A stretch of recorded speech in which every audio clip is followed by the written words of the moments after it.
안녕하십니까, 여러분. 오늘은, 이제, 매년 이제 10월 중순이면, 우리나라에서 열리는 아마 우리나라에서 열리는 가장 큰, 글로벌 포럼 같은데요. 네. 10월 중순에 열리는 매일경제 외계지식 포럼을 직접 기획하고, 섭외 총괄하시는 매일경제의 최은수 팀장님 모시고, 오늘 1시간 동안, 진행하도록 하겠습니다. 안녕하세요, 팀장님. 네, 안녕하세요. 네네.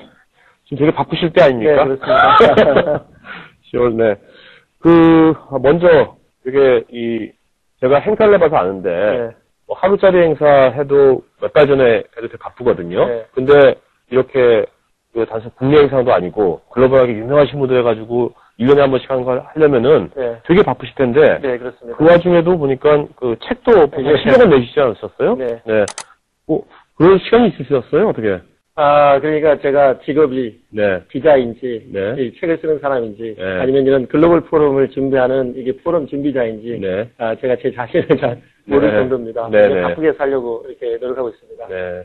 어떻게 보면은 이제 새로운 이제 지식사회에서 그러면 제가 보기에는 새로운 지식인의 유형을 만들어 나가시는 거라고 저는 보는데요. 예, 감사했습니다. 근데 여기 보면은 책들 보면은 저서 중에 보면은 고등학교 교과서도 있는 것 같은데. 네, 그렇습니다. 맞나요? 2005년에 7차 교과과정이 개편이 됐습니다. 그때 이제 신용불량 문제가 상당히 심각했는데요. 네. 학교에서 학생들이 돈의 소중함을 모릅니다. 그래서 돈이란 무엇이고, 네. 돈을 우리가 어떻게 벌고, 모으고, 관리하고, 또 불릴 것인지, 이런 것들에 대한, 내용을 한 권의 책으로 썼습니다. 네. 이제 대한교과서에서 발행을 했고요. 교과서로 채택이 돼서 네. 제가 감히 교과서 저자가 됐습니다. 네. 여기서 어떤 거요? 그 생활 속 금융 이야기라고 있습니다. 이거요? 이 책을 고등학생들이 지금 현재 이 책을 가지고 공부하고 있습니다. 요새 고등학생들은 상당히 그렇습니다. 네. 저희도 이런 거 안 가르쳤는데. 네. 자, 그러면 오늘 강조한 이야기인데요. 네, 네. 예, 크게 어떤 얘기를 하실 건지. 예. 오늘 제가 하고자 하는 얘기는 이렇다면 앞으로 5년 또는 10년 뒤 세상이 어떻게 바뀌어나갈지. 제가 이제 2007년, 2008년 네. 다보스 포럼에 제가 네네. 참석해서 네. 다보스 리포트 힘의 이동이라는 이런 책을 썼습니다. 그리고 작년에 저희 이 매일경제 주제가 세계 집권 주제가 웨스트 크리에이션입니다. 네. 21세기 부창조 방정식은 무엇이냐 이런 것들에 대한 앨런 그린스펀 그리고 콜린 파월 네. 글로벌 리더들의 통찰력을 엿볼 수가 있었습니다. 이들이 한 말씀 중에 핵심 키포인트만 오늘 네. 여러분들에게 전달하고자 합니다. 네. 여러분 아시는 분 아시겠지만 저도 한 번도 못 가봤는데 10월 중순에 열리는 세계지식 포럼 것이 거의 한 250만 정도 되죠? 275만이라고 합니다. 네. 오늘 그런 것을 여러분들 그거하고는 아니겠지만 오늘 그래도 그 중에 일부분은 여러분들이 느낄 수 있는 그런 시간이니까요. 좋은 시간 되시기 바랍니다. 자, 실제 팀장님께서는 이런 글로벌 리더들을 직접 만나보시지 않았어요? 네, 그렇습니다. 네, 그분들이 제시한 어떤 새로운 창조 엔진이랄까요? 그런 것들은 뭐가 있는지요? 글로벌 리더들은 이제 5가지 키워드를 제시하고 있습니다. 첫 번째, 미래의 부는 네. 미국이나 유럽이 아닌 아시아에서 나온다. 이렇게 네. 얘기를 하고 있습니다. 두 번째, 웹 3.0이 어떤 식으로 다가올 것인지 이런 것들을 주목하라고 말하고 있습니다. 네. 그들이 말하는 웹 3.0은 모바일 시대입니다. 네. 모든 컨텐츠가 모바일로 집중된다. 이렇게 얘기하고 있습니다. 그래서 선이 없는 시대가 열릴 것이고 네. 그리고 모바일, 핸드폰 하나로 텔레비전을 보고 영화를 보고 모든 비즈니스를 한데 종합적으로 할 수 있는 그런 네. 시대가 열릴 것이다. 그리고 그 시대를 선점하는 기업이 미래의 부를 창출할 것이다. 이렇게 전망을 하고 있습니다. 네. 세 번째는 금융의 시대가 열린다고 말하고 있습니다. 지금 미국의 서브프라임 모기지 사태로 시작된 미국발 금융위기가 어떤 세계 경제를 강타하고 있지만 결국 그들은 실물 경제가 가진 경제 규모의 10배 이상의 경제력을 이 금융이라는 툴로 창출했습니다. 그렇죠. 그래서 우리가 금융을 모르고는 부강한 국가가 되기 힘듭니다. 실제 한국의 경제 규모를 보면 GDP가 GDP 중에서 금융이 차지하는 비중이 21% 정도입니다. 네. 그런데 3만 불이 넘는 그런 선진국들을 보면 모두 30% 이상이 됩니다. 이것은 무엇이냐면은 실물 경제의 젖줄 역할을 하는 그런 금융이 발달하지 않고서는 실물 경제가 함께 발달할 수 없다는 것을 의미하고요. 네. 세 번째 중요한 키워드인데요. 결국 인재를 양성해야 된다는 것입니다. 기업에서 성과를 내고 그리고 부를 창출해 주는 것은 결국 사람입니다. 네. 어떻게 하면은 개인들이 창의적으로 일을 할 수 있는 그런 분위기를 만들어주느냐, 이런 것들이 어떤 기업들의 새로운 어떤 화두가 될 것으로 이렇게 보이고 있고요. 네. 마지막으로 이 환경을 무시하고서는 우리가 새로운 미래 성장을 도약할 수 없다고 말하고 있습니다. 네. 대한민국에서도 8.15 경축사 때 대통령께서 저탄소 녹색 성장 시대를 열겠다 이렇게 말씀하셨는데요. 앞으로 이제 모든 기업체에서 생산하는 이 물건은 탄소 거래세가 제공이 되게 됩니다. 그래서 탄소를 배출하는 그런 제품을 생산하게 되면 비용이 많이 높아지기 때문에 네. 시장에서 팔리는 힘을 잃게 됩니다. 그래서 미래의 부창조 엔진 5가지, 아시아, 모바일, 금융, 그리고 산업, 네. 그리고 환경, 이 5가지 키워드를 통해서 미래 부를 창출하는 파워를 얻길 바라겠습니다. 네.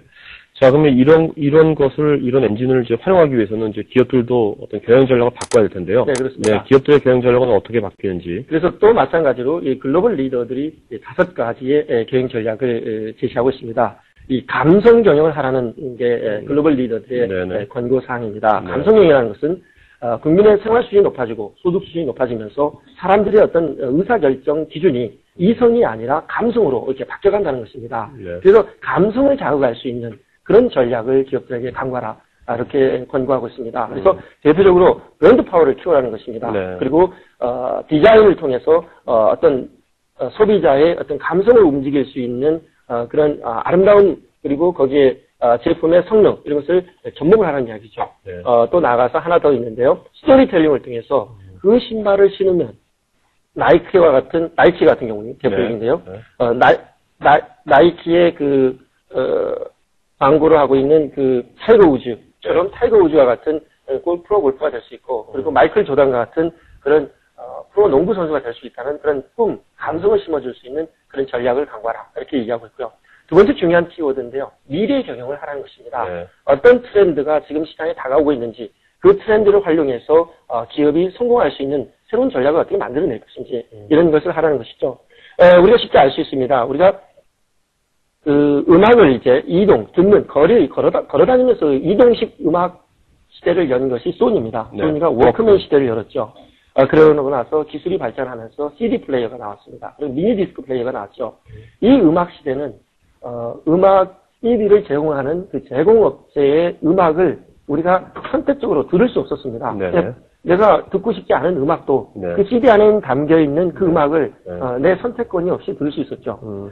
그런데 이제 이 시대를 넘어서서 새로운 디지털 시대가 열리게 됩니다. 디지털 시대가 열리면서 이제 디지털 시대의 왕자가 된 게 바로 MP3입니다. 애플에서 그렇게 한 거죠. 그렇죠. 내가 듣고자 하는 음악을 마음대로 골라서 들을 수 있는 그런 시대를 이제 열어준 것이죠. 네. 거기다가 아이튠즈라는 음악 서비스 사이트를 결합을 시켜서 음악을 듣는 문화 자체를 바꿔버린 겁니다. 네. 만약에 소니가 자기네들이 창출했던 이동식 음악 시대를 이제 디지털 시대가 오면서 어떻게 우리가 적응을 해야 될 것이냐, 그것을 먼저 캐치업을 했더라면 소니가 지금 애플의 자리에 있겠죠. 네. 이런 미래 트렌드가 어떻게 시장에 다가오고 있는지 이것을 고민하라는 이야기고요. 세 번째 키워드는 상상력 경영을 하라는 것입니다. 이미지네이션을 하라는 것이죠. 이 대표적인 것은 두바이의 창조 경영 사례로 제시되고 있는데요. 네. 생각해 보세요. 두바이가 모래 사막 땅입니다. 이 모래 사막 땅에 이 쉐이크 모하메드라는 그런 통치자가 조간도 하나 들고 전 세계 시장에 세일을 한 겁니다. 그렇잖아요. 처음에 아무것도 없는데 투자를 받아야 되니까. 네. 170조 원이라는 돈을 매년 끌어들여서 사막 땅을 프리미엄 도시로 바꿨습니다. 그래서 뭐죠? 그래 그 왕돈을 한 게 아니라 해서 투자받은 거예요? 어마어마한 상상력을 동원한 것이죠. 네. 어떻게 하면은 바다를 하나의 육지처럼 개발할 거고, 그곳이 개발되면은 어떤 미래가 다가올 것인지를 투자자들에게 상상력을 심어주고 그들의 마음을 움직여서 돈을 불러온 것이죠. 네. 이런 상상력이 미래 부를 불러올 수 있다 이렇게 말하고 있습니다. 네 번째 중요한 키워드인데요. 소통 경영을 하라 이렇게 말하고 있습니다. 소통 경영이라는 것은 나를 둘러싸고 있는 내 주변의 이해관계자로부터 인정받는 나를 만들라는 것입니다. 네. 나 주변에는 굉장히 많은 이해관계자들이 있습니다. 우리 가족이 있죠. 그리고 우리 아들, 딸들이 있죠. 그리고 내가 회사로 돌아오면 회사에서 같이 업무를 하는 그런 동료들이 있습니다. 그런데 우리는 엉뚱한 세상에 살고 있습니다. 어떤 엉뚱한 세상이냐면 실제 나하고 가까이 있는 이해관계자에게 더 화를 많이 내고 짜증을 많이 내고 스트레스 많이 내고 서로 충돌하는 일들이 더 많이 있습니다. 철학적인 네, 그렇죠. 이런 시대는 이제 안 된다는 거예요. 네. 이게 뭐냐면 오히려 이제 엉뚱하게 우리 자신을 되돌아봤을 때는 나하고 전혀 일관되지 않는 제3자에게 굉장히 매너를 다해서 에티켓을 다한다는 것이죠. 그래서 결국은 이제 시대가 과거 가족 경영 시대에는 굉장히 그 정서가 살아있었다는 거죠. 직장 내에 애틋하고 신랄한 문화가 있었고 이런 문화가 이제 산업화가 각박해지면서 개인주의로 바뀌어서 그런 직장 문화가 사라지고 있다는 것입니다. 결국 우리가 직장 생활을 하는 것은 행복한 그리고 신나는 그런 문화를 만들어야 되는데 그런 것은 상사와 직원이 서로 소통하는 문화를 어떻게 만드느냐 그런 것들의 키워드가 있다. 이렇게 글로벌 리더들은 말하고 있습니다. 네. 그 다섯 번째 중요한 또 키워드를 제시하고 있는데요. 분권화 경영을 하라고 얘기하고 있습니다. 인파워먼트입니다. 내가 이제 회사의 어떤 CEO다. 아니면 회사의 매니저다. 그러면은 내가 일을 다 해서는 안 된다는 것입니다. 네. 내가 키워드만 제시하는, 화두만 제시하는, 방향만 제시를 해야죠.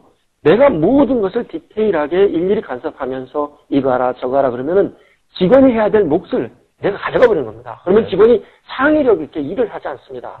그래서 직원이 민첩하게 창의적으로 일할 수 있는 분위기를 심어주고 직원에게 권한을 심는 권한과 책임을 주어서 직원이 민첩하게 사회 변화에 따라갈 수 있는 그런 마인드를 심어주는 조직이 되라 이런 권고를 하고 있습니다. 네. 그래서 이제 정리해 보면 우리가 21세기 부를 창출할 수 있는 새로운 전략으로 이성이 아닌 감성, 상대방을 마음을 내 편으로 끌어들이는 그런 전략 그리고 세상의 트렌드 변화가 어떻게 하고 있는지 라는 미래 경영을 하고 어떤 불가능할 것 같은 새로운 아이디어와 창조적 발성, 도전 정신으로 새로운 상상력 경영을 하고 그리고 나의 일방적인 의견을 강요하는 게 아니라 서로의 의견을 공유하면서 소통할 수 있는 그런 문화를 만들어가고 그리고 일을 하는 사람에게 판단력과 그리고 책임, 권한을 줘서 그 사람의 창의성이 샘솟도록 하는 그런 경영 전략을 강구하라라고 말하고 있습니다.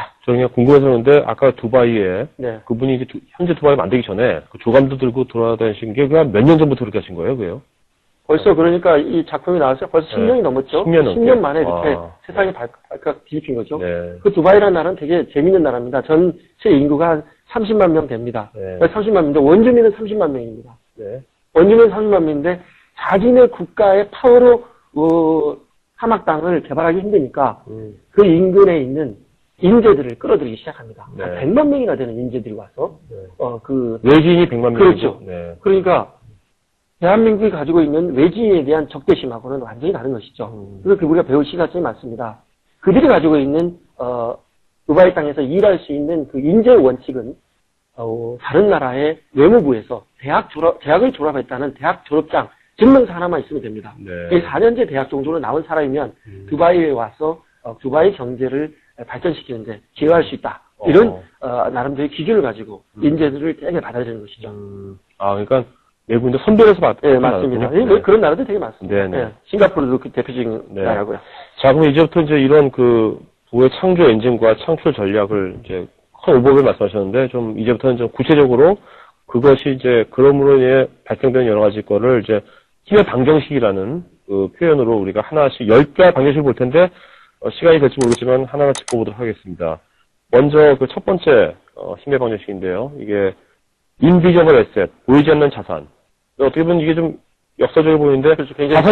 자산이라면 땅 뭐 이런 것이 다 보이는 거 아닙니까? 땅, 건물, 네. 이런 거죠. 상품 이런 앞으로 이제 것들입니다. 그것이 안 보인다고 합니다. 이게 무슨 말씀이십니까? 굉장히 중요한 키워드입니다. 네. 이제 글로벌 리더들은 진짜 정말로 21세기 부를 창출해주는 파워는 네. 인비저블 캐피탈, 눈에 보이지 않는 자산에서 온다 이렇게 말하고 있습니다.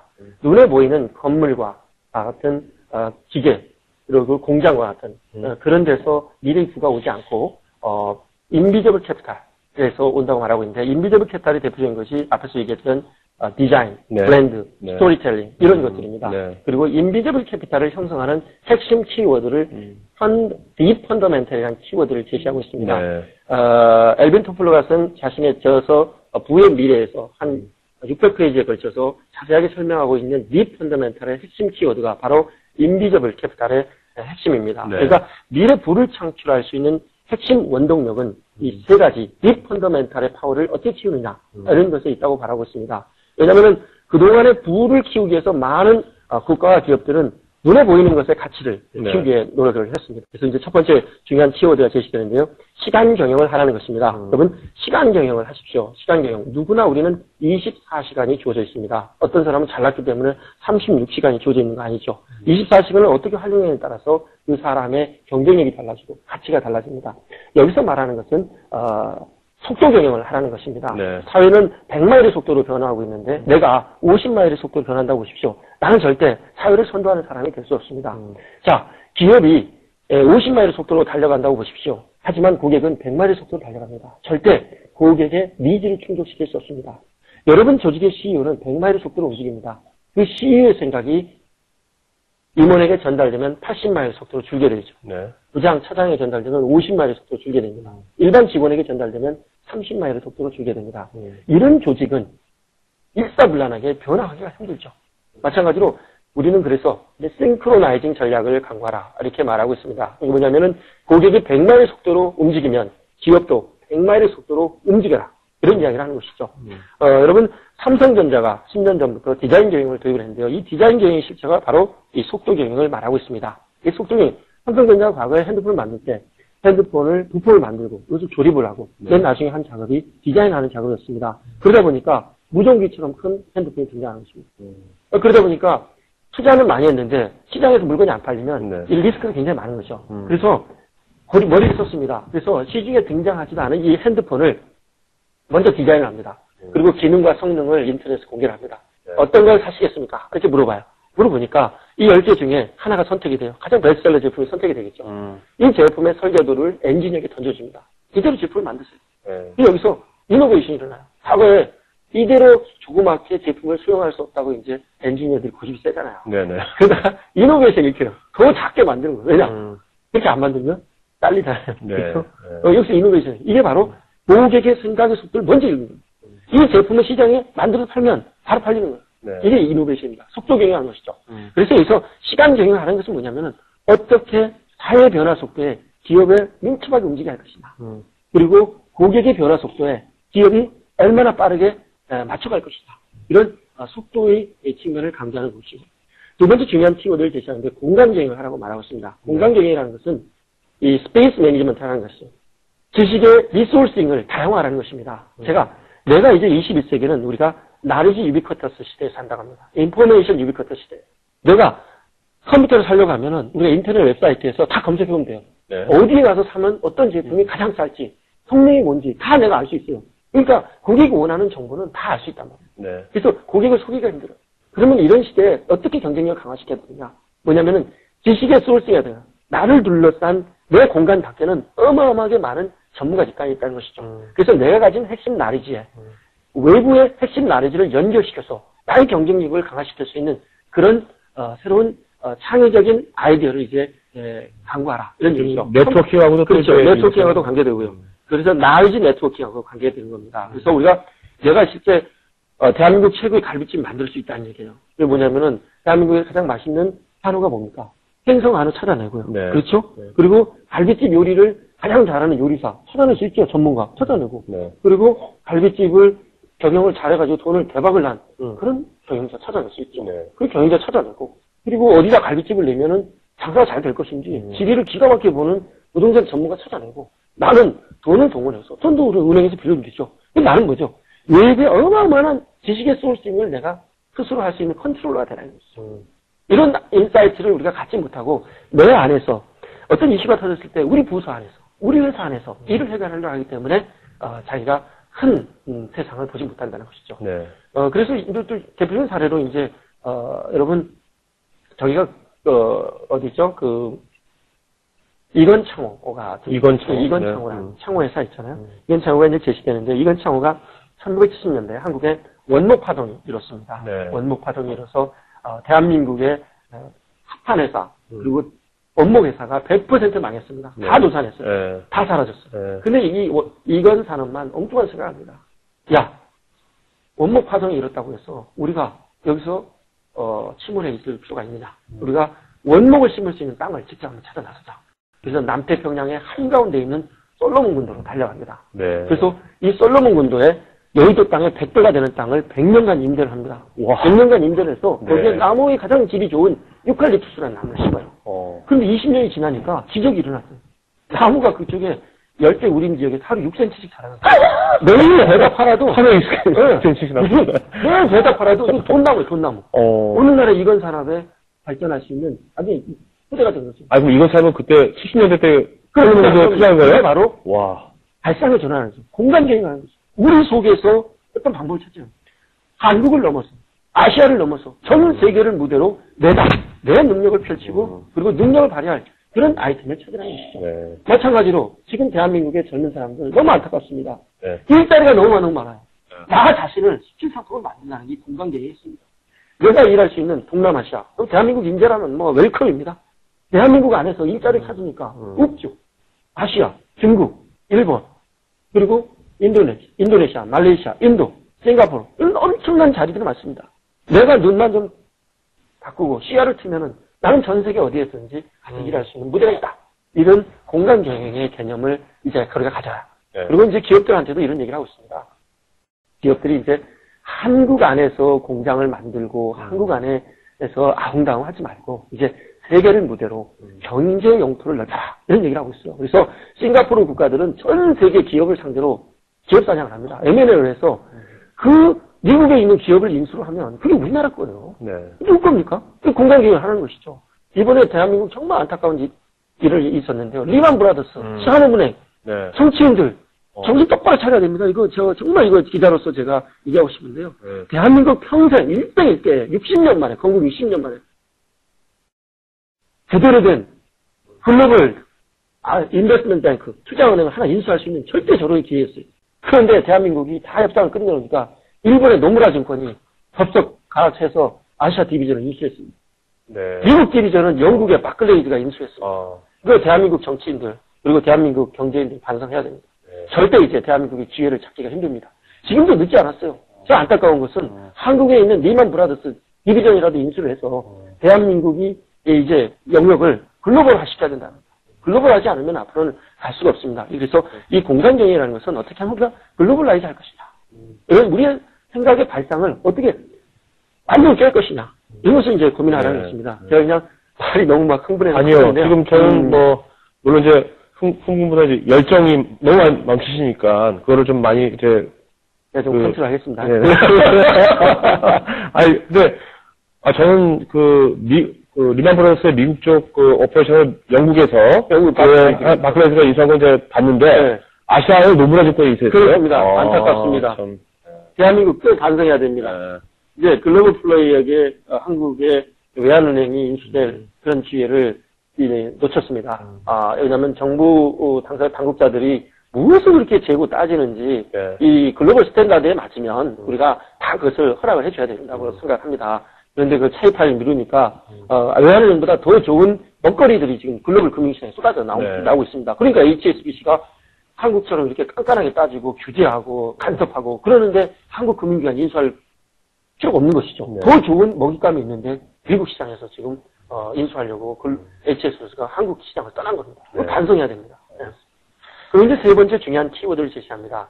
지식경영을 하라고 말하고 있습니다. 이 지식경영이라는 것은 어떻게 하면은 우리가 지금 하고 있는 업무를 영리하게 지혜롭게 할 것이냐를 고민하라는 그런 지적사항입니다. 네. 그러니까 이제 우리가 지금 살아온 우리 지금까지의 시스템은 300년 동안 산업화가 만들어준 산업화의 시스템입니다. 네. 이때에는 산업화 시대는 가장 적합한, 가장 맞는 사회 시스템이었어요. 그런데 사회가 산업화해서 지식정보화 사회로 바뀌었습니다. 네. 그러니까 지식정보화 사회가 원하는 유연성의 시스템이 아니에요. 근데 유연성에 맞는 새로운 시스템을 찾아내는 그런 조직과 개인 그리고 기업이 성공할 수 있다. 이런 얘기입니다. 그래서 우리가 어떤 일을 할 때 막연하게 과거에 그렇게 왔기 때문에 라고 관행적으로 그 일을 따라하지 말라는 거예요. 네. 그러니까 농업시대에도 지식경영이 있었다는 것입니다. 농업시대에 어떤 게 있었냐. 아무 씨앗이나 땅에 뿌리는 그런 농부보다는 땅 토질의 특성을 이해를 해서 땅에 맞는 토질에 맞는 씨앗을 뿌리는 농부가 훨씬 더 많은 그렇죠. 수확을 거뒀다는 것이죠. 마찬가지로 수렵시대에도 이 아무데나 덫을 놓는 그런 사냥꾼보다 동물의 이동 패턴을 연구를 해서 동물이 지나갈 곳에다 덫을 놔셔. 이 덫을 동물이 지나간 곳에 놓은 사냥꾼이 훨씬 더 많은 네. 동물을 잡았다는 것이죠. 이런 거 하라는 거야. 내가 우리 회사에서 결제하는 시스템이 너무 과거 전에 관행에 따르고 너무 문제가 있어. 그럼 고쳐야죠. 왜냐하면 지금 시대에 맞는 스피드 시대로 만들어야 있어. 근데 여기서 우리가 주목하게 만한 것은 시간과 공간과 지식 이 세 가지를 딥펀더멘탈이라고 합니다. 심층 기반이. 펀더멘탈이라는 것은 눈에 보이는 외부에 보이는 어떤 가치를 나타내요. 그러니까 우리가 외환위기 때 한국의 펀더멘탈이 좋다 이런 얘기를 했었죠. 펀더멘탈이라는 것은 눈에 보이는 가치는 좋았어요. 네. 근데 실제 그 가치를 구성하는 내부 구성 요소가 안 좋았다는 거예요. 그러니까 한국에 골마 있었던 것이죠. 그래서 내부 가치를 강화할 수 있는 구성 요소를 말하고 있습니다. 그래서 이 세 가지는 이제 인비저블 캐피탈의 핵심 키워드가 되는데요. 이 세 가지가 눈에 보이지 않는 거예요. 네. 근데 과거 1차 부의혁명을 촉발시킨 것은 농업혁명이었습니다. 네. 농사를 지으면서 천석지기, 만석지기 생겼어요. 그래서 잉여농산물이 생겼죠. 잉여농산물이 생기면서 이 잉여농산물들을 토대로 이제 부자가 생겨났습니다. 이때 부의 기준은 땅이었어요. 땅이 클수록 부자였죠. 그러다가 물건을 생산하는 방식이 바뀌게 되는 것이죠. 기계로, 산업혁명에 의해서 기계로 바뀌는 이때 부의 기준은 공장이었습니다. 네. 그때는 수요가 많았기 때문에 물건을 많이 만들어서 시장에 내놓기만 팔렸어요. 그래서 22인치 텔레비전, 19인 텔레비전을 많이 생산을 해서 시장에 공급하는 그런 기업이 돈을 많이 벌었습니다. 그래서 그때는 요소 투입을 많이 했죠. 돈을 많이 투입을 해서 공장 도입 라인을 크게 하고 그리고 사람을 많이 투입을 해서 24시간 풀 가동을 시키는 겁니다. 이때 부의 기준은 공장이었어요. 네. 그래서 1차 부의혁명을 촉발시킨 것은 뭐죠? 땅이 클수록 부자였어요. 2차는 뭐죠? 공장이 클수록 부자였어요. 건물을 많이 가지고 있었어야 돼요. 3차, 지금 지식정보화 사회는 그게 아니에요. 마이크로소프트, 구글, 세계적인 기업입니다. 공장이 어디 있습니까? 없어요. 지식밖에 없어요. 듀라이 공원을 만든 스티븐 스필버그. 이 사람은 듀라이 공원 하나로 현대자동차가 소나타 자동차를 2년 동안 수출해서 벌 돈을 1년 만에 벌어들었어요. 이건 뭐예요? 스티븐 스필버그가 가진 것은 자기 머리에 작품에 대한 구상력하고 작품을 연출해낼 수 있는 능력밖에 없다. 21세기에 부를 창출하는 것은 이런 무한 상상력과 창조력 그리고 지식이라는 것이죠. 그래서 이런 지식을 어떻게 찾아낼 것이냐. 그래서 시간 경영을 통해서 고객의 니즈를 찾아내고 그리고 내가 필요한 경쟁력을 향상시켜서 나에게 경쟁력을 강화하는 우리 조직의 경쟁력을 강화하는 데 필요한 지식을 여기에 가져오고 그리고 거기에다가 좀 지혜롭게 남들이 하지 않은 발상의 전환을 먼저 하는 그런 세 가지 키워드로 접근하면은 인비저블 캐피탈을 통해서 우리가 새로운 부를 창출하는 기업이 될 수 있다라고 글로벌 리더들은 강조하고 있습니다. 알겠습니다. 자, 여러분들 시간, 공간, 지식. 자, 생각하시고요. 지금 이제 팀장님 자료가 아직도 많이 남았는데 지금 이제 5시 30분입니다. 그래서 보니까 그래서 이제부터 엑기스만 하면 좋겠습니다. 이제부터요. 선생님 좀 늦은 감이 있지만 진행을 제가 제가 이제 분명히 물어보겠습니다. 그 답변만 좀 짧게 좀 해주세요. 네. 워낙 엑기스가 많으니까 자 제가 이 강의를요. 네. 3시간 받으러 1시간 반 강의 요청이 오면 가면은 꼭 1시간 반 더 하게 합니다. 네네. 저희는 신명수이기 때문에. 네, 알겠습니다. 자, 먼저 커지는 아시아. 네. 사람들, 아시아가 힘의 아시아 없고요. 막연히 그런데 도대체 아시아가 어떻게 커지고 있습니까, 지금 현재? 네, 지금, 지금까지 이 20세기를 이끌어온 성장 엔진은 미국이었습니다. 네. 미국 이전에 세계 경제를 이끌어준 엔진 역할을 한 것은 영국이었습니다. 네. 그래서 팍스 브리테니카 시대를 19세기에 열었고요. 20세기는 미국이 강력한 경제력을 앞세워서 세계의 경찰 역할을 했습니다. 네. 그러다가 미국이 지금 힘을 잃고 있습니다. 미국의 힘을 잃으면서 그 힘의 파워가 아시아로 이동하고 있습니다. 그래서 글로벌 리더들은 from west to east 이런 말을 하고 있습니다. 그래서 서쪽에서 동쪽으로 힘이 이동하고 있고 돈이 이동하고 있고 시장이 이동하고 있다. 네. 그러니까 이런 힘의 이동을 잘 포착하여서 기업들이 이제 아시아 시장을 공략을 해서 아시아 시장에서 기회를 찾아내라. 이렇게 얘기하고 있습니다. 그래서 21세기를 팍스 시니카 시대다. 이렇게 말하고 있습니다. 네. 그래서 많은 용어들이 새롭게 생겨나고 있죠. 브리스 시대, 넥스트 11, 그리고 TVT 이런 얘기들 많고요. G13이라는 이야기도 나오고 있고요. 입사라는 이야기도 나오고 있고요. 그래서 이제 이들 국가들로 시장이 재편이 되고 있고 그리고 이들 국가로 돈이 움직이고 있다. 이렇게 보고 있습니다. 우리가 쉽게 얘기를 해서 이미 중국은 2005년에 영국을 제껴서 세계 4대 경제대국이 된 이래 그리고 작년에 독일을 제꼈습니다. 그래서 제3대 경제대국이 됐습니다. 그리고 2040년이 되면 세계 1위 경제대국이 된다고 말하고 있습니다. 그리고 2025년이 되면 인도라는 나라가 네. 세계 2대 경제 대국이 되게 됩니다. 그러면 어떻게 되냐? 지금 현재 신흥 국가에서 전 세계 GDP의 50% 이상을 생산해내고 있습니다. 네. 그게 2006년도부터 시작이 됐는데요. 네. 그리고 브릭스라는 이 4개 국가, 브라질, 러시아, 인도, 중국, 네. 이렇게 4개 국가에서 2025년이면 전 세계 GDP의 40%를 이렇게 생산해내게 됩니다. 그러면 시장에 이들 국가에 있다는 것이죠. 이들 국가와 어떤 식으로 네트워킹을 맺느냐, 그리고 어떤 식으로 시장이 기회를 찾느냐에 따라서 기업의 미래가 달라질 수 자, 있다는 그러면 것입니다. 지금 2008년도 아닙니까? 내년 2009년도인데, 2025년이면 이제 한 15년? 얼마 안 15년, 남았죠. 16년 네. 남았잖아요. 그럼 여기 뭐 젊은 분들, 20대 분들 같은 경우에 20, 30대 분들은 지금 중국어를 배워야만 됩니까? 안 배워야 됩니까? 그래서, 어떻게 생각하세요? 중국어를 배워야 된다고 저는 생각합니다. 그러니까 이제 이런 얘기입니다. 우리가 미국은 잘 알아요. 그럼 미국 몇 개 주가 있어요? 50개죠. 50개 주 다 알아요. 네. 그런데 미국 골드만삭스라는 그런 세계 1위 투자회사에서요 분석을 했는데 2040년에 중국이 세계 1위 경제 대국이 될 것이라고 전망을 했다가 최근에 당겼어요. 2030년쯤 될 것 같다라고. 네. 그런데 우리가 중국은 아는 게 없어요. 중국에 몇 개 특활시가 있습니까? 모르죠. 제가 알려드릴게요. 23개성 하계 특활시. 원래 22개인데 대만도 중국에서는 자기 성으로 이렇게 칩니다. 네. 중국에 대해서 모른다는 것이죠. 그리고 중국이 엄청난 속도로 추격해 오고 있는데 우리는 중국을 되게 만만하게 알고 우습게 알아요. 네. 지금도 이제 중국이 굉장히 많은 그 격경기죠. 이렇게 성장하는 과정에서 멜라민 파동도 많이 하고 있지만 그런 것들을 강히 비난만 할 게 아니라 이제 제대로 알아야 된다는 것이죠. 네. 정말 부끄럽고 창피한 것은 대한민국입니다. 왜냐? 대한민국에 멜라민이라는 식품 규정이 없어요. 식약청에서도 그 규정이 없어요. 네. 이거 말이 안 되죠. 지금 아니 대한민국의 굴지의 제과회사들이 자기네들은 그런 게 있는지도 모르고 지금 당하고 있어요. 그 반성해야 되죠.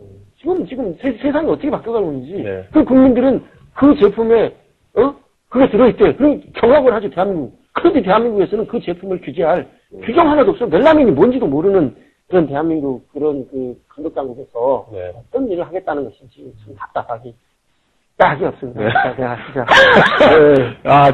오늘이 참. 오늘 괜히 아니, 팀장님. 제가 오늘 지식방송한 지 오늘이 제일 과격한 방송이에요. 제가 오늘 시간청에서 빠질 수가 없습니다. 좀 다 알아서. 네네, 알겠습니다. 네. 이러면 안 나오게. 사실 이건, 네, 좋습니다. 역시 기자분이시니까 역시 패기에서 좋네요.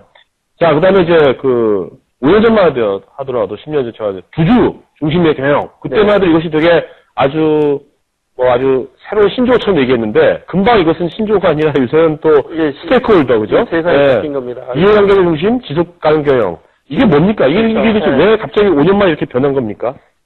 지금까지 이제 미국의 경영의 중요한 키워드는 구두 중심 경영이었습니다. 그래서 그렇죠. 이 경영자들이 경영을 아주 잘해서 많은 이익을 남겨서 그 이익을 주주들에게 많이 배당을 해주면 그게 잘하는 기업이다. 많게 됐습니다. 그래서 생각해보세요.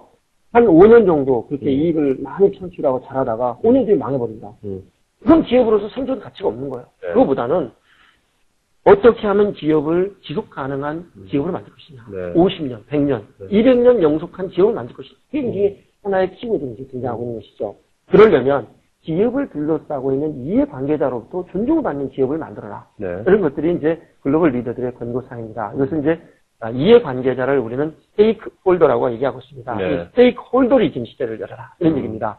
우리가 이제 우리 기업을 둘러싸고 있는 이해관계자들을 보면은요, 일단 기업에 자본을 투자한 주주가 있죠. 그렇죠. 그리고 경영을 하고 있는 경영자가 있습니다. 그리고 종업원이 있죠.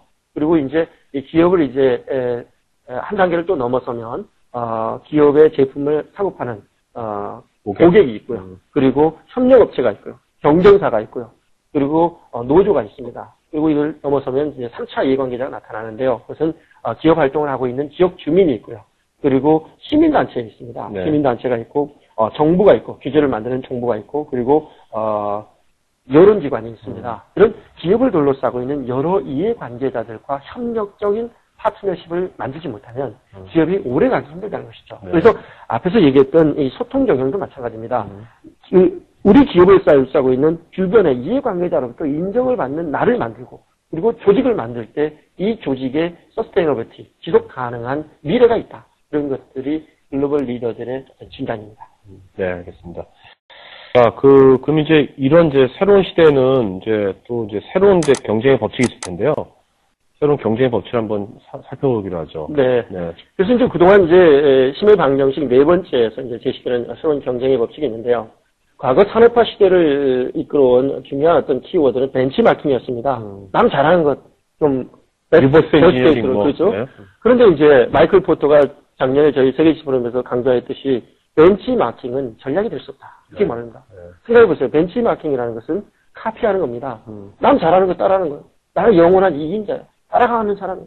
그렇죠. 내가 1인자가 되려면 이 벤치마킹은 안 되고 새로운 이제 시장이 만들어오는 룰이 아닌 새로운 게임의 룰을 창출하는 그런 사람이 되는 승자가 된다고 말하고 있습니다. 네. 그것을 룰 브레이커라고 그러고 룰 브레이킹이라고 말하고 있습니다. 왜냐면 여러분들 마이클 델이라고 하죠. 델 컴퓨터를 창업한 그런 창업자인데요. 그 양반이 이제 컴퓨터 회사를 쭉 들여다봤습니다. 그러니까 컴퓨터 회사들이 보니까 컴퓨터 회사들이 컴퓨터를 만들고 그리고 일부 제품을 창고에 보관하고 그리고 대리점에 내보내고 소매점에 내보내고 그래서 고객에게 파는 이런 시스템을 다 갖고 있었어요. 그래서 이 시스템으로는 자기가 창업을 해서 미국의 1등 회사가 되기가 힘들 것 같아. 네. 그래서 얘가 엉뚱한 말씀을 합니다. 이 게임의 룰에, 이 게임의, 이러한 게임의 시장에 자기가 진출을 해서는, 돈을 벌 수 없을 것 같으니까, 어떻게 했냐. 완전히 발상의 전환을 합니다. 게임을 바꿉니다. 어떻게? 먼저 주문을 받습니다. 먼저 주문을 받아서 물건을 만듭니다. 그리고 물건을 만들어서 고객에게 납품하죠. 이러다 보니까 재고가 사라져. 그리고 유통이 없어져. 그러니까 제품 단가를 3분의 1로 가격적으로 다운시킨 겁니다. 네. 무려 7년 만에 미국 1위 컴퓨터 회사가 됩니다. 이때 그가 주목했던 것은 인터넷 시대이죠. 인터넷을 통해서 어떻게 고객들이 바로 인터넷으로 주문을 할 수 있느냐. 그런 시스템을 만든 것이죠. 또 하나 주목한 것은 제품을 한 대 한 대 맞춤형으로 만들면 코스트가 굉장히 많이 든다. 네. 그래서 그러니까 이익이 안 남잖아요. 그래서 자기는 B2B 시장을 공략한 겁니다. 3M에 맞는, 기업에 맞는 제품을 맞춤형으로 제작해 준 것이죠. 네. 이것이 바로 이제 푸을 법칙이라고도 통합니다. 과거에 기업들이 책상 속에서 머리를 짜가지고 그냥 기업이 원하는, 기업이 생각하는 제품 매스로 그냥 뿌리죠. 이게 그냥 푸시하는데 이제는 고객의 생각을 먼저 받아서 커스터마이제이션이죠. 고객의 생각을 그대로 제품에 반영을 해서 그것을 시장에 내놓는 이런 푸의 법칙이 네. 새로운 이제 승자를 만들어줄 수 있다. 이런 것들이 이제 심의 방정식 네 번째 네. 경쟁의 법칙이 되고 있는 것이죠. 알겠습니다.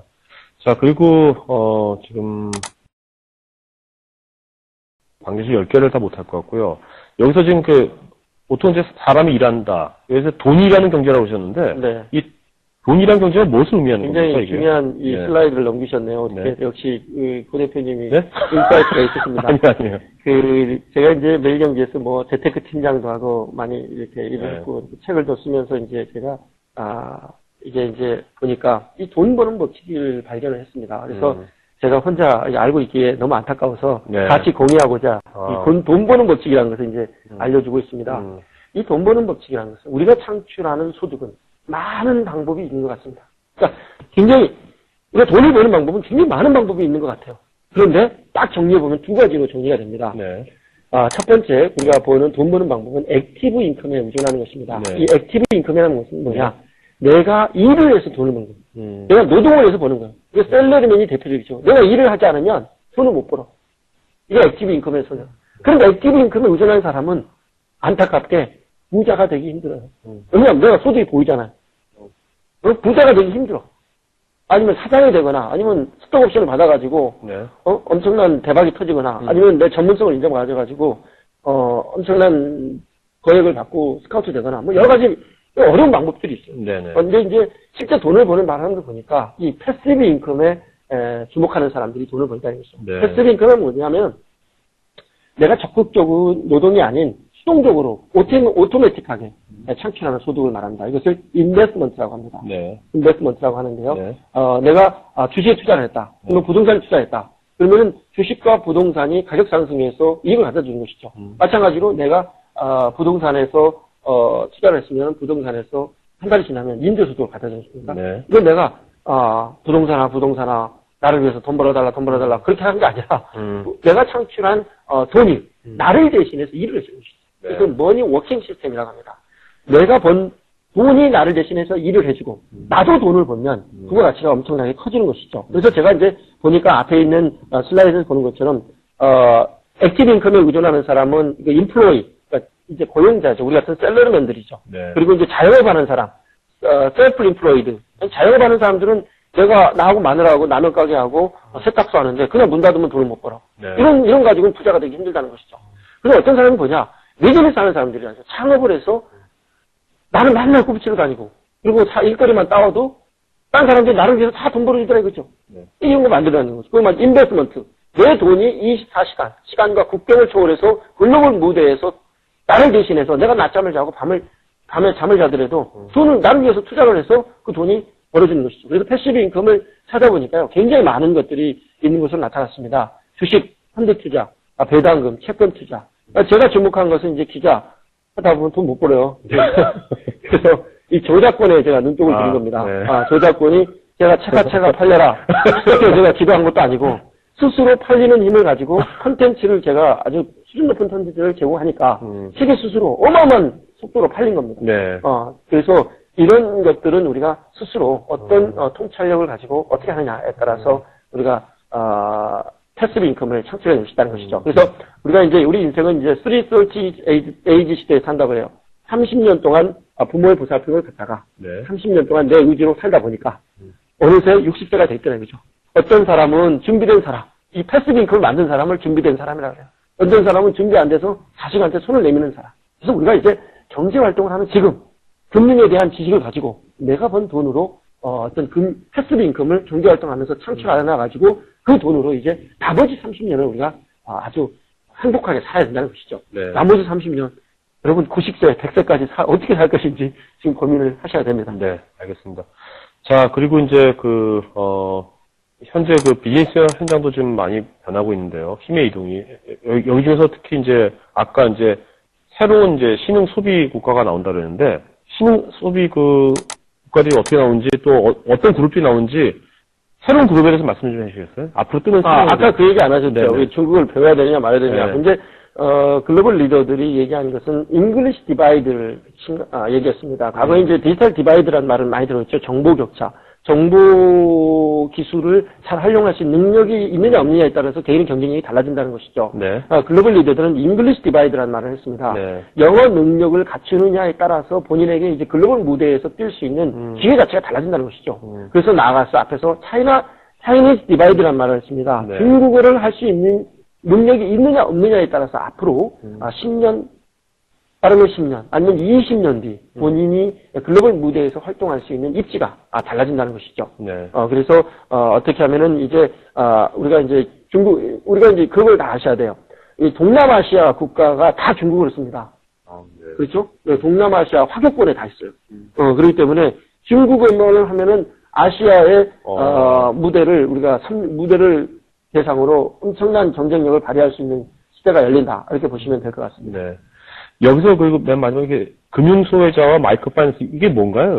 이거는 이제 빌 게이츠가 얘기한 크리에이티브 캐피탈리즘 시대가 온다. 이런 얘기를 하고 있습니다. 네. 크리에이티브 캐피탈리즘은 뭐냐면 과거 이제 자본주의는 부의 탐닉을 통해서 심하게 가진 자와 가지지 못한 사람 사이에 어떤 불평등, 사회 격차를 많이 만들어놨습니다. 네네. 그래서 이런 시대에는 단식하지 않다는 게 이제 글로벌 리더들의 지적입니다. 그러면 우리가 어떻게 좀 더 더불어 행복한 시대를 만들 것이냐? 이것은 이제 고민을 하라는 이야기죠. 네. 이것이 이제 작년에 콜린 파월 저희 세계 지표를 마서 제시한 것이 이코노믹 디모크래시 시대를 열어라 그런 얘기고, 그리고 크리에이티브 캐피탈리즘 시대를 열어라라고 이제 빌 게이츠는 얘기하고 있습니다. 그게 뭐냐면은 마이크로 파이낸스라고 모하메드 유누스라는 방글라데시의 시민운동가가 방글라데시 시장을 봤습니다. 그런데 인구의 3분의 2가 은행 통장이 없는 거예요. 네. 안타깝죠. 그리고 이제 이 극빈자들도 어떻게 합니까? 극빈자들도 경제적 자립 기반을 만들기 위해서 노력을 많이 할 거 아닙니까? 그래서 자기네들이 기부를 받기 시작했습니다. 그래서 신용으로 아무런 조건이 없이 $1,000씩, 100만원씩 빌려주는 사업을 시작을 했습니다. 극빈자들한테요? 그렇죠. 네. 그런데 놀랄만한 일이 발생을 했어요. 이 극빈자들이 돈을 빌려가서 악착같이 돈을 벌어서 다 갚는 거예요. 연체 제로. 네. 그리고 돈을 얼마나 벌어서 또 기부를 하는 겁니다. 그러니까 방글라데시의 극빈자 빈곤 문제가 해결되기 시작하는 거예요. 그래서 이것을 누가 주목을 했냐? 세계 노벨평화상 선정위원회에서 주목을 합니다. 그래서 2006년 모하메드 유누스에게 노벨 평화상을 줍니다. 네. 이게 뭐냐면은 비즈니스를 통해서 사회 공익도 기여하고 돈도 벌고 명예도 살리는 이런 비즈니스 모델이 21세기 기업 리더들이 꿈꿔야 될 새로운 비즈니스 모델이다. 이렇게 얘기한 것이죠. 네. 아주, 네. 자, 그리고, 이제 그 창업 분야에서도 지금 그 변화가 일어나고 있는데요. 이거에 대해서 한번 말씀 좀 해주시죠. 이제, 네. 예, 창업, 이제 과거 이제 기업이 성장하는 것은, 기업이 이제 어떤, 하나의 사업부를 잘 이제 교육 훈련시켜서 어떤 사업부를 잘 발전시켜서 그것을 네. 이제 분사시키는 그런 식의 사업 확장 방식을 이제 기업들은 이제 사용을 해야 하는데요. 이제 그런 방법으로는 이 변화하는 사회에 어떤 조직이 가지고 있는 능력과 그리고 기계 장비, 설비, 노하우 이런 것들을 활용하는데 속도가 너무 늦다는 거예요. 네네. 그래서 이제 새로운 방식으로 기업 인수합병이라는 M&A를 통한 기업 성장 방식을 이제 제시하고 있습니다. 네. 그래서 이제 여기서 보는 이 타타 스틸의 세계 1위 철강 회사인데요. 이 양반 보세요. 1989년에 회사를 만들어서 네. 계속 기업을 인수만 했습니다. 네. 그래서 2006년에 아르셀로라는 세계 2위 철강 회사를 인수를 하니까 세계 1위 철강 회사가 됐어요. 네. 사이즈가 얼마나 크냐? 우리 포스코의 3배나 더 큽니다. 네. 자, 지금 5시 48분인데요. 먼저 오늘 다 해서 이제 그 세계 주식 포럼 좀 안내도 좀 해주셔야 될 것 같고, 먼저 이런 여러 가지 변화에 있어서 이제 우리 개인들이나 기업들이 그 어떠한 시각으로 그러면은 살아야 될까? 그 시각적인 면 어떻게 보면 잠깐만요. 언론적인 거를 좀 네, 32번. 네, 31번인 것 같네요. 저는 이제 뭐 생각을 바꿔라 그런 얘기를 하고 싶습니다. 글로벌 리더들은 이제 어떤 생각으로 비즈니스 하느냐, 그런 게 상당히 중요하다고 이제 강조를 하고 있습니다. 여러분, 코카콜라, 아시죠? 코카콜라의 경쟁 상대가 누굽니까? 누구예요? 다 펩시콜라라 생각하죠. 펩시콜라가 아니기 때문에 여러분들이 얘기합니다. 모든 드링크류를 생산하는 업체가 다 경쟁 상대라는 것이죠. 코카콜라 대신에 갈증을 해소할 수 있는 음료를 제공하는 업체들은 다 경쟁 상대인 겁니다. 나이키에서 경쟁 상대를 조사를 해봤습니다. 근데 놀랄만한 결과가 나왔어요. 아디다스나 푸마가 아니에요. 뭐야? 닌텐도가 나왔어요. 네. 이게 뭐냐? 애들이 게임을 하느라고 밖에 나가서 안 놀아요. 그러니까 애들이 나이키 입장에서는 애들을 어떻게 하면 밖에 나가서 놀게 하느냐예요. 애들이 밖에 나가서 안 노니까 신발이 안 달아지고 네. 옷이 안 달아져서 옷이 안 팔리는. 이거 엄청난 발상의 전환이 필요하다는 것이죠. 자, 토요일 오후에 내가 가족과 함께 여가 활동을 할 수 있는 곳이 어디 있습니까? 영화관에 갈 수 있죠. 네. 그리고 레스토랑에 갈 수 있죠. 네. 그리고 테마파크에 갈 수 있죠. 이 세 개 기관은 전혀 경쟁 상대가 아닌 걸로 우리는 생각하고 있어요. 그러면 경쟁 상대예요.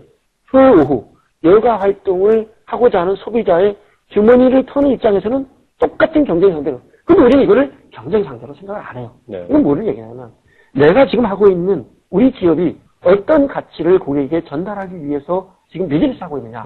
이게 중요하다는 것이죠. 그 핵심적인 가치를 고객에게 제대로 충족시키기 위해서 고객과 경쟁하고 있느냐. 이 경쟁은 결국 고객이라는 것이죠. 그러니까 어떤 제품으로 보지 말고 그렇죠. 그 주는 법적으로 보면 안 되잖아요. 가치, 고객이 주는 가치, 그렇죠. 고객이 느끼는 가치로서 시장을 보라는 거죠. 제가 이제 은행도 제가 한심한 일이 많은데요.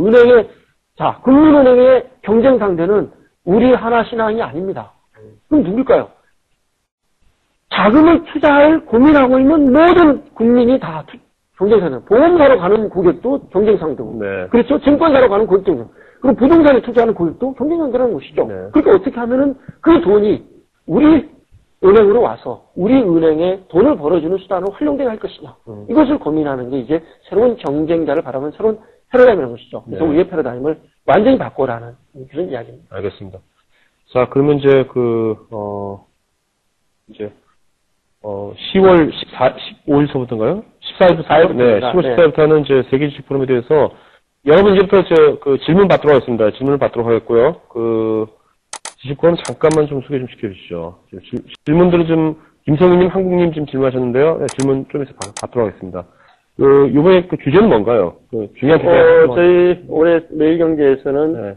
세계 지식 포럼을 통해 어떻게 하면은 지속 가능한 경제 번영의 시대를 열 것이냐. 그리고 지금 미국발 금융 위기로부터 다가온 글로벌 경제 쇼크, 금융 쇼크 시대를 어떻게 슬기롭게 극복할 것이냐. 이런 것들을 고민을 하고 있습니다. 그래서 이런 것들에 대한 해법을 제시할 글로벌 연사들이 50개국에서 200여 분이나 오시게 됩니다. 네. 그래서 이제 저희들은 이제 다가오는 어떤 기후변화 시대 그리고 금융위기 시대 이 해법은 이제 컬래버레이션이라 이렇게 생각하고 있습니다. 컬래버레이션은 협력이라는 뜻입니다. 그래서 저희들은 이제 새로운 신조어를 만들어냈습니다. 컬래버노믹스라는 이야기인데요. 컬래버레이션 플러스 이코노믹스 그런 결합어입니다. 그래서 단순히 1 플러스 1 이퀄 2가 아닌 3 이상의 시너지 효과를 만들어주는 위민 파트너십을 이제 만들라. 이렇게 얘기를 하고 있습니다.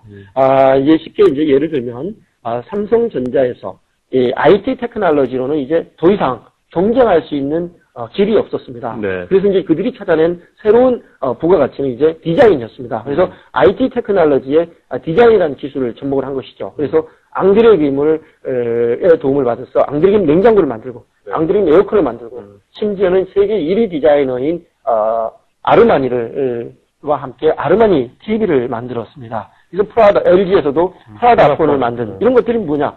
이제 무형 자산의 시대가 됐다는 것이죠. 그리고 지금 우리가 가지고 있는 핵심 기술력이라든가 본질적인 부분이 아닌 다른 부가가치가 새로운 경쟁력을 이제 만들어준다는 것이죠. 그래서 어떻게 하면 우리가 가지고 있는 핵심 경쟁력에 어떤 요소를 결합시킬 것인가, 컨버전스 시킬 것이냐, 그리고 이제 하이브리드 시킬 것이냐, 하이브리드라는 것은 혼합입니다. 네. 혼합시킬 것이냐. 그리고 반드시 우리 업종만 바라보지 말고 다른 업종, 전혀 어울릴 것 같지 않은 새로운 세계와 어떻게 결합을 시킬 것이냐. 그렇게 해서 협력의 경제학, 시너지 효과를 만들어낼 것이냐. 이것을 이제 화두로 이렇게 제시하고 있습니다. 주요 연사들은 어떤 분들이? 올해는 어마어마한 건물들이 많이 옵니다. 네. 제일 제가 이분들 직접 섭외하신 거예요? 그렇습니다. 네. 저희가 이 세계지식 프로그램을 행사를 하려면 어떤 행사는 1년 단위로, 2년 단위로, 3년 단위로 이렇게 글로벌 연사들 일정을 마치기가 굉장히 힘들기 때문에 이렇게 섭외를 이렇게 합니다. 그리고 이제 올해 창조경영 시대를 어떻게 할 것이냐, 어떻게 하면은 상상력과 네. 창조력 그리고 네. 도전 정수를 발휘할 것이냐 이런 것들을 주제로 창조 경영의 아이콘인 그 버진 그룹의 리차드 네. 브랜슨 회장님이 특별 강의를 해주실 예정입니다. 그리고 경영의 그룹 세계 최고봉인 전략 경영 이론을 창시한 마이클 포터 네. 하버드대 교수가 특별히 오십니다. 그리고 국가 경영의 리더십을 상징하고 있는 버티 어헌 아일랜드 총리가 있습니다. 네. 이분은 11년 동안 아일랜드 총리를 맡으시면서 2만 달러 국민소득의 국가를 6만 달러 국가로 바꿨습니다. 네. 그래서 아일랜드의 경제 영웅으로 존경받는 분입니다. 그리고 존 하워드라는 분은 호주 총리인데 이분도 10년 동안 호주 총리를 지내시면서 호주의 경제 기적을 만들어냈습니다. 그리고 작년에 노벨 경제학상을 받으신 에릭 베스킨 교수님이 오시게 되고요. 이분이 어떻게 하면은 게임의 이론을 창시한 게임의 이론의 대가십니다. 그래서 어떻게 하면은 기업이 가지고 있는 우리의 유한된 구성 요소를 가지고 새로운 게임의 법칙을 만들어서 기업의 경쟁력을 높일 것이냐 이런 이야기들을 할 것입니다. 그리고 이제 세계적인 대학 하면 하버드, 예일 대학 이렇게 얘기하지 않습니까?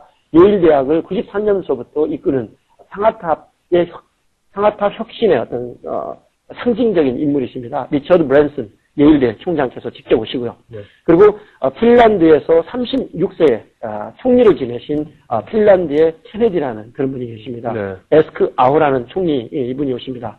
그리고 이제 디자인 브랜드 시대의 그 구찌 회장님이 로버트 폴렛 직접 오시게 됩니다. 그래서 어떻게 하면은 이제 감성 경영 시대 앞에서 얘기했던 인비저블 캐피탈이 기업의 경쟁력을 장악하는 시대에 어떻게 하면은 우리가 인비저블 캐피탈의 파워를 키울 것이냐 이런 것들에 대한 통찰력을 이렇게 전달해 줄 것으로 보입니다. 알겠습니다.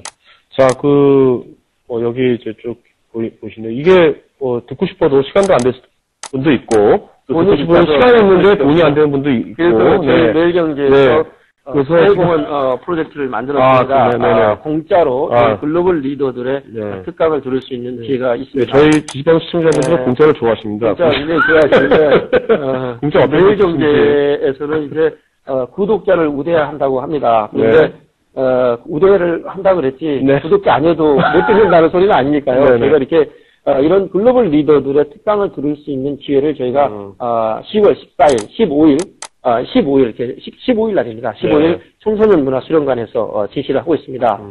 여기 지금 사람들이 나오고 있는데요. 방문하는 그렇습니다. 저희 지금 선착순 마감을 하고 있기 때문에 오늘 오전에 제가 이 사이트를 신문에도 안 내고요. 네. 사이트에 띄웠습니다. 그래서 세계 직프롬 빨리 지금 사이트에서 네. 검색을 하시고 들어가서 지금 지식방송을 위해서 제가 특별 서비스를 하는 거니까요. 네. 빨리 수강 신청을 하십시오. 네. 그러면은 여기에는 에릭 메스킨 노벨 경제학상 수상자의 특강, 이거는 폴 투메이 세계 인터넷 최고 책임자입니다. 아이칸이라는 주소관리위원회 회장이십니다.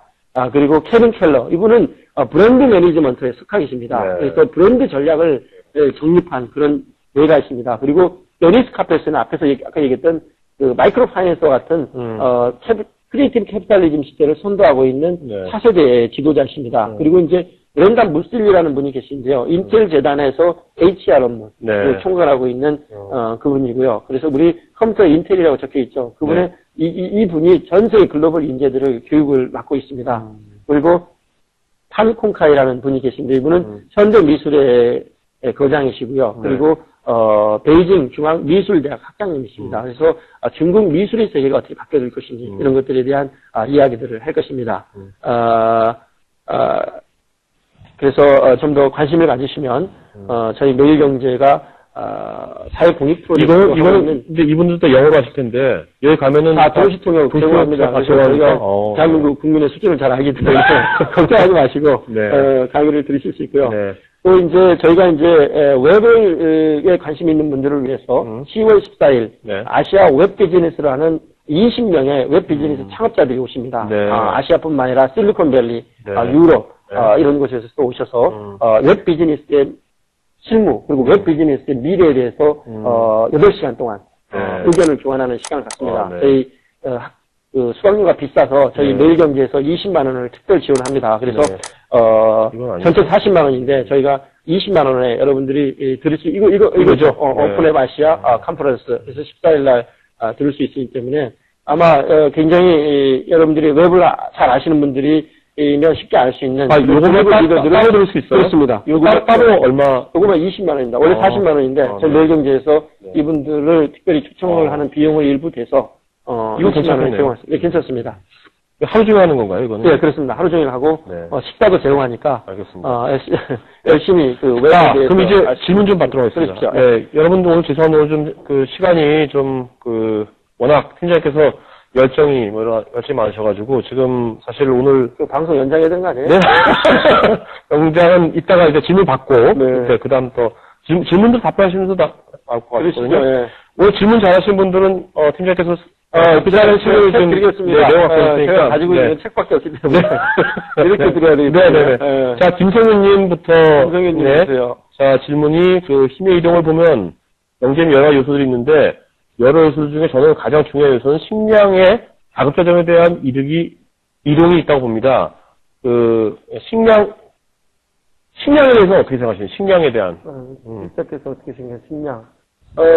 이제 다보스 포럼과 이번에 세계지 포럼, 특히 이제 올해 세계지 포럼에서 식량 부분에 대해서 굉장히 집중 조명을 할 예정입니다. 네. 결국 이제 식량의 21세기 식량의 안보, 그래서 푸드 시큐리티라고 하는데요. 네. 식량의 안보라는 것은 식량을 통해서 자국민의 어떤 그 먹고 살릴 수 있는 그런 파워를 국가가 어느 정도 가지고 있느냐 그거에 따라서 국가의 글로벌 파워가 달라지고 있고 그리고 국가의 어떤 경제력 수준도 달라진다는 것들이죠. 그래서 식량이라는 것은 식량 안보라는 것은 아무리 강조해도 지나치지 않는 그런 말입니다. 그래서 글로벌 리더들은 이제 식량 안보 시대가 오고 그래서 이제 석유 안보에서 식량 안보 시대로 힘이 이동하면서 식량에 대한 어떤 자급자족 시스템을 주지 못하면 아마 굉장히 위기에 봉착할 것이다라고 경고를 하고 있습니다. 그래서 어떻게 하면은 최소한의 글로벌 자급자족 경제 시스템을 만들 것이냐 이게 이제 이걸 고민하라고 말하고 있는데요. 이런 것들은 굉장히 국가 정책적으로 판단하는 요소들이 많기 때문에 어떻게 이거다 저거다 이렇게 판단하기가 힘든 문제입니다. 네. 자, 그 한국님께서는 이 힘해방정식을 중소기업에 적합한 법칙은 이 힘해방정식 어떤 부분에 중소기업에 적용하면 좋을까요? 하셨는데요. 중소기업에. 힘해방정식을 이제 중소기업은 이런 것들이죠. 뭐냐면은 이제 중소기업이 이제 과거 이제 제품을 생산하는 생산자의 시대에서 네. 이 공급자의 시대로 간다고 말하고 있습니다. 네. 그러니까 이제 뭐냐면은 과거에는 기업들이 어떤 경쟁력을 발휘하기 위해서 저가의 제품을 싸게 입찰을 받아서 납품받는 시대였는데 이제 하이 테크놀로지 대기업들이 접근하기 힘든 그 기술력을 가진 기업이 오히려 더 파워를 강한 시대가 된다는 것이죠. 네. 그래서 내가 가진 그 기술력을 이제 어느 기업에 이제 이걸 캐탈리스트라고 하는데요. 네. 내가 가진 기술력을 것과 다른 제2, 제3의 기업이 가진 기술력과 어떻게 시너지를 맞추면 결합을 시키면 시너지 효과가 날 것이냐 이것을 찾아내는 게 굉장히 중요하다는 것이죠. 네. 자, 그리고 상명선님께서는 그 좋은 말씀이신데 일반 직장인들은 어떻게 이거를 이제 준비해야 될까요? 그러니까 기본적인 마음가짐이나 일상적으로 관심을 가져야 하는 것은 무엇일까요? 그러니까 개인 직장인 입장에서 중소기업 아니에요. 직장인 입장에서. 직장인 입장에서는 이제 네. 제가 이제 말씀을 드렸는데 여러분 그렇습니다. 내가 몸담고 있는 우리 조직이나 우리 회사는 나를 평생 개런티 해주지 않는다는 겁니다. 그래서 어떻게 하면은 빌 게이츠가 그냥 나온 게 아닙니다. 그리고 코카콜라 회장인 네빌 리스텔 그리고 스티브 잡스 이런 사람들 다 굉장히 부루한 앞에서 우리 이번에 세계 지프롬에 오는 리차드 브랜슨이라는 그런 분도 기적을 일으킨 분입니다. 네. 본인이 글을 읽을지 몰라요. 난독증의 소유자입니다. 네. 그래서 고등학교를 중퇴를 당한 그런 분이에요. 네. 하지만 영국 1위 기업을 만든 그런 창업자입니다. 본인이 그런 자기의 핸디캡을 극복하기 위해서 자기가 신문을 만들고 신문을 경영하고 그러면서 돈을 벌자 항공기 비즈니스를 시작하고 네. 단계적으로 자기 꿈과 비전을 이렇게 키웠습니다. 그래서 조직이라는 것은 나를 평생 개런티 해주지 않는 것 같습니다. 네. 그래서 어떻게 하면은 내가 새로운 나의 시대를 열기 위해서 내가 어떻게 나의 미래를 개척하느냐 이런 것들을 스스로 조직에서 조직의 경쟁력을 강화하면서 동시에 나의 경쟁력을 강화하는 이런 지식 경영, 네. 자기 나름대로 어떤 지식 경영을 하는 게 중요하다 이렇게 생각을 합니다. 네. 자, 그 황영선님하고 아까 말씀하셨던 김성희님, 그다음에 한국님, 저희 스태프한테 메일하고 그다음에 주소 보내주시면 저희가 책 보내드리고 가겠고요. 그다음에 그 안광희님께서 질문하셨는데요. 그 국가 기반 산업, 그러니까 옛날 산업은 뭐지만 농업, 제조 이런 기존 산업들의 보호와 발전에 대한 아이디어도 필요하지 않을까요? 지식만 강조하다 국민의 의식에 영향을 주는 산업이 실패하게 되지는 않을까요? 이렇게. 그렇죠. 굉장히 중요한 지적이죠. 제가 이제 그것만을 강조하는 건 아니고요. 글로벌 리더들은 이제 농업을 하더라도 고부가가치 농업, 지식이라는 새로운 팩트를 결합을 시켜서, 앞에서 얘기했죠. 아무데나 씨앗을 뿌리는 농부보다는, 땅 토질의 특성을 이해를 해서 토지를 만든 것이죠. 네. 마찬가지로 똑같은 땅에 토마토를 심기라도, 그냥, 5포대 생산되는 그런 땅 농작을 하지 말고, 네. 10포대 생산되는 그런 농업 시대를 어떻게 할 것이냐. 그런 지식을 결합하는 그런 새로운 패러다임이 필요하다는 것을 강조하고 있는 겁니다. 네. 그 다음에 그 김희정님께서는, 진정으로 창의적인 직원을 원하는 조직이 얼마나 있다고 생각하시나요? 현실에서 아직 우리나라 일부 조직의 중간관리자는 창의적인 부하 직원을 원하지 않는 것 같은데요. 야, 이것도 참 실질적인 말씀인데. 현실적인 네, 거죠. 네. 실제 네. 이런 조직이 많죠. 그리고 부하 직원이 너무 똑똑하고 잘나 보이면 굉장히 시기하고 질투하고 특히 한국의 특성은 너무 똑똑한 척 하면은 위에서 눌러버리고 딱을 없애버리는 게 굉장히 무서운데요. 이거 정말 지금 방송을 듣고 있는 혹시 그 매니저나 CEO 분들은 좀 잘 들으셨으면 좋겠습니다. 네. 이런 거는 정말 누가 뭐 가르쳐 준다고 되는 건 아니고요. 어떻게 하면은 조직을 이끄는 분들이 좀 더 분위기 좋게 만들 것이냐, 서로의 감성을 이해를 해서 서로가 윈윈하고 발전하는 조직 문화를 만들 것이냐, 네. 이런 것들을 서로가 고민해서 해야 되겠죠. 네. 네. 저는 제가 하나 어드바이스 드린다면, 김희정님이 그런 조직이 있는지 모르시겠지만, 조직이 그렇다고 하더라도, 지금은 조직이 평생 가지 않으니까요, 지금 회사뿐만 아니라 외부에 여러 가지 아까 뭐 공간 경영도 말씀하셨는데, 외부에 많은 네트워킹을 지금부터 하신다면은, 오히려 그런 것에 있어서 좀 더 견디기도 쉽지 않을까 생각이 됩니다. 김희정 님도 저희 스태프한테 메일하고 주소 보내주시면 저희가 보내드리겠습니다. 그 다음에, 아까 김성윤 님께서 또 다른 질문 하셨는데요.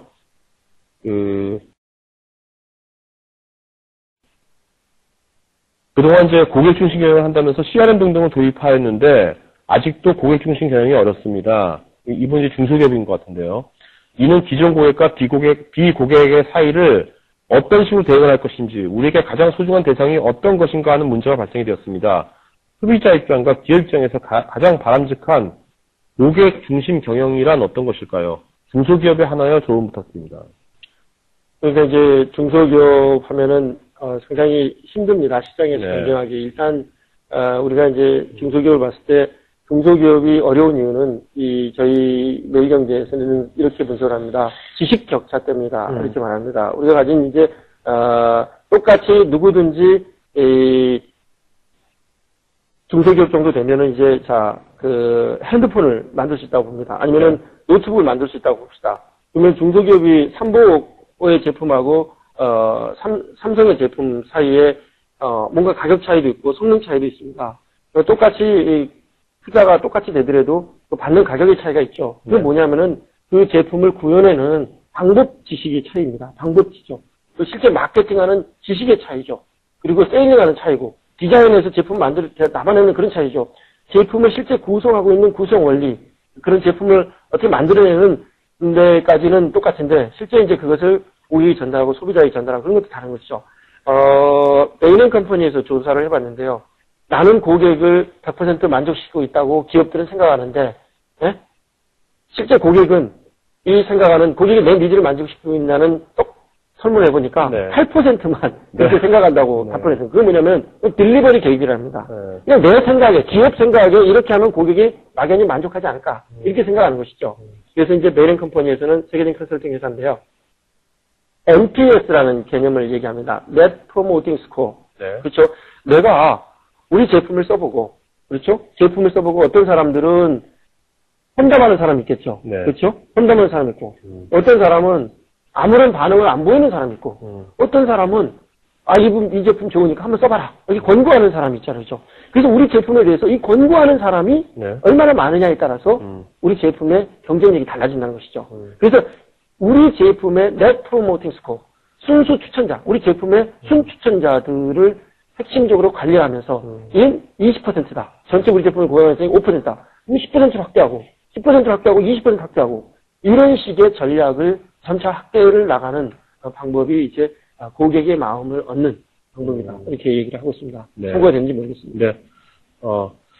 자, 그리고 지금 이건 좀 아무래도 현재의 트렌드를 이제 잘 보시니까 직접 그런 분들 많이 만나시고 또 이제 고민하시고 하시니까 요새 산업사회 지식사회 아까도 말씀하셨는데 우리나라 같은 경우에 지식사회로 100% 갑자기 바뀌지 않겠지만 이 지식산업 시대 지식사회란 게 언제 우리나라가 도래할 것 같습니까?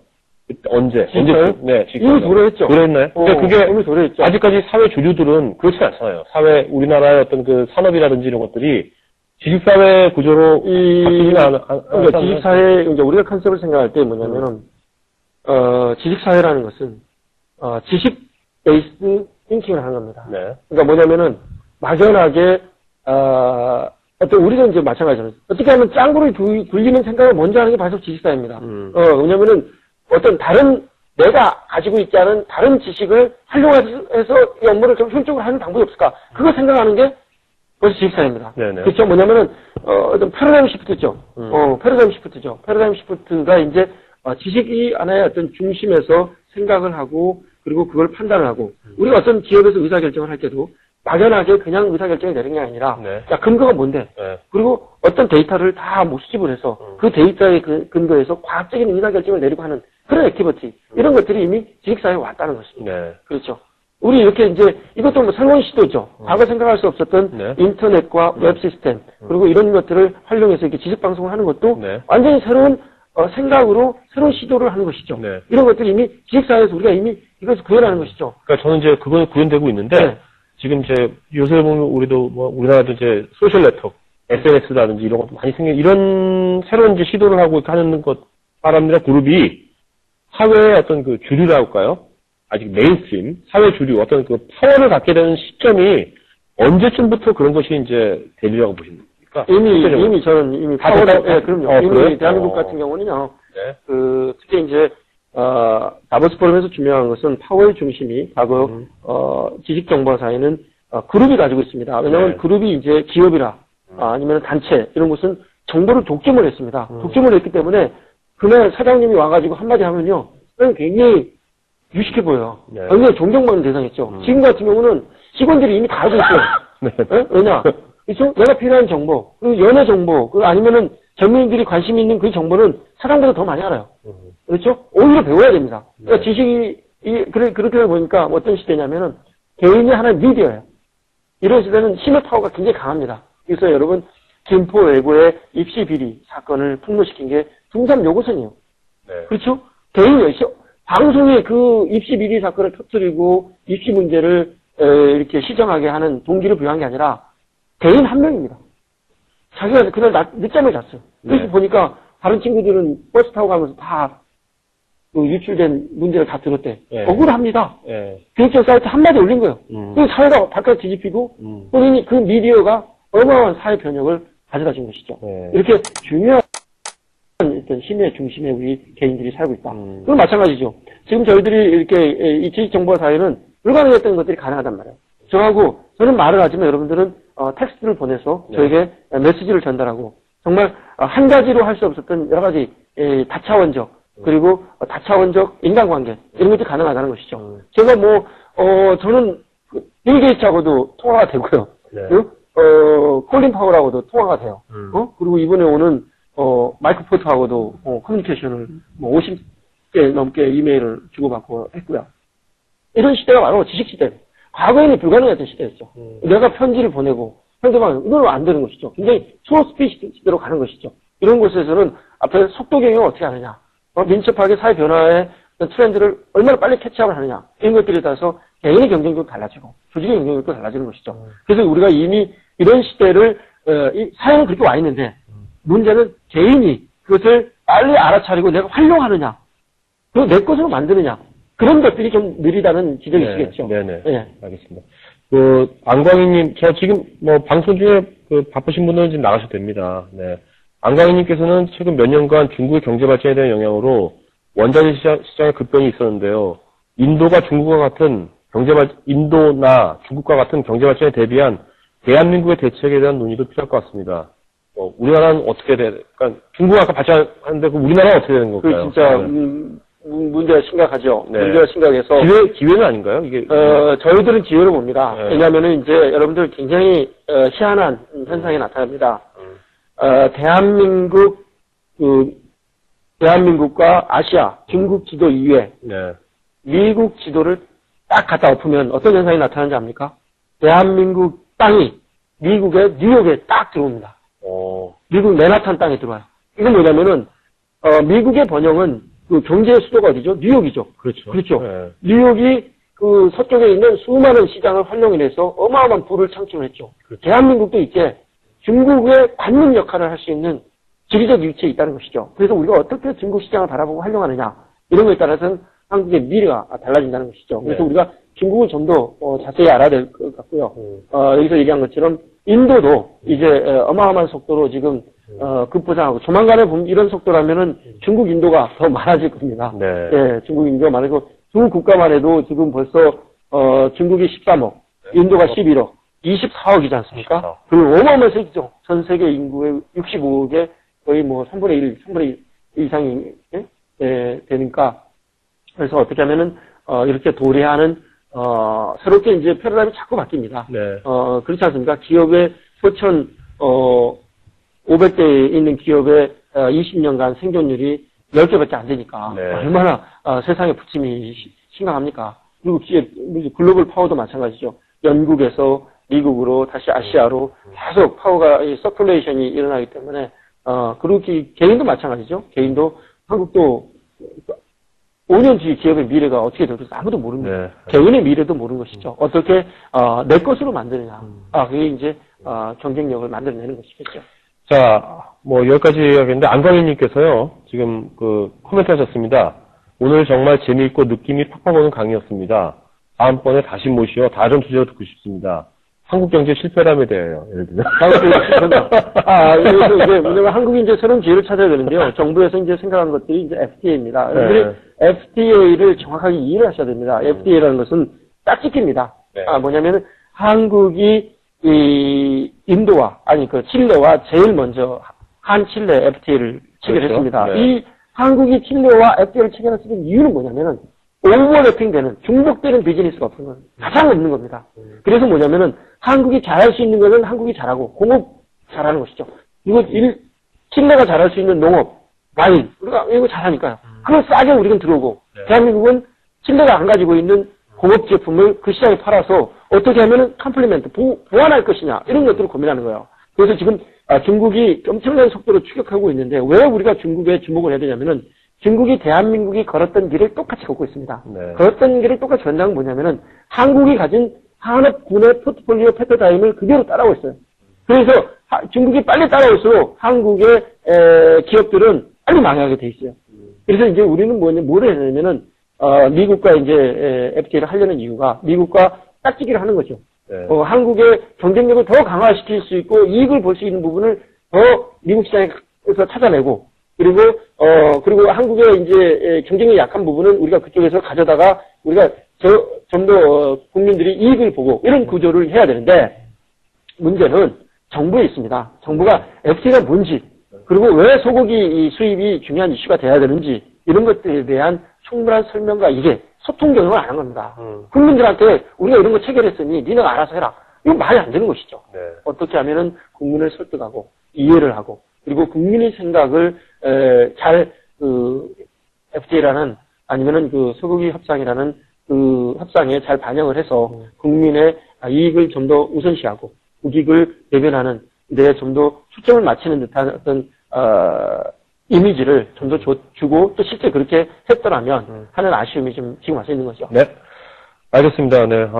오늘 저도 되게 좀 아쉬운 게 팀장님에게 정말 하루 이분을 할 게 아니라 이걸 저도 생각을 해봐가지고 안광희 씨 말씀한 것처럼 좀 편성할 때 좀 생각을 좀 해봐야 될 것 같아요. 여러 가지 오늘 좀 아쉽거든요. 좀 아쉬운 게 네. 저는 뭐냐면 단순하게 이제 지식을 어떤 새로운 지식을 뭐 알려주시고 그런 것도 그렇지만 뭔가 이 사회에 대한 어떤 시각 또 기자로서의 어떤 여러 가지 어떤 건전한 어떤 의견과 비판 이런 것들이 다 종합적으로 사실 그런 분들은 또 없어요. 지금까지 주식반에서 그런 분들 출연하신 적은 없거든요. 그래서 그런 것도 좀 앞으로 현장에 넣어도 좀 좋겠다는 생각이 좀 들더라고요. 지금요. 제가 하면서 오늘 하면서 제가 또 말을 함부로 해가지고 아니 그럼 저희가 며칠 여러분 이해해 주시기 바랍니다. 네네. 제가 모처럼 인터넷 방송 지식 TV에 나와서 이제 편하게 제가 말씀을 드렸습니다. 그냥 그런 게 여러분들에게 대한 예인 것 같아서 그리고 제가 이제 생각하는 기자로서 제가 이제 16년째 매일경제 기자로서 이제 이렇게 얻은 생각들 그런 것들에 대해서 너무 답답한 부분이 또 많고요. 여러분하고 똑같을 겁니다. 이런 또 사회가 좀 더 빠른 속도로 좀 변화하고 잘 됐으면 좋겠다 하는 그런 생각도 많고요. 그래서 말씀 많이 했고요. 여러분들 실물 경제에 대해서 좀 더 관심이 있으신 분은 제가 좀 광고 좀 하겠습니다. KBS 1라디오 3시 45분 KBS 1라디오 이병의 토요일 생방송 그거 보시면 제가 최은수 기자의 생활경제에 대해서 한 주 토요일 3시 반입니다. KBS 1라디오 FM입니다. 저를 항상 만날 수 있습니다. 그래서 굉장히 제가 재미있게 이 경제를 알게 해드리니까요. 많이 시청해 주시고요. 그리고 하여간 더불어서 여러분도 잘 되고 또 한국 사회도 잘 되고 서로 우리가 가진 생각들을 건전하고 밝은 생각들을 서로 공유를 해서 우리가 밝은 미래를 또 젊은 생각으로 이렇게 열어갔으면 하는 생각입니다. 네, 고맙습니다. 네, 감사합니다.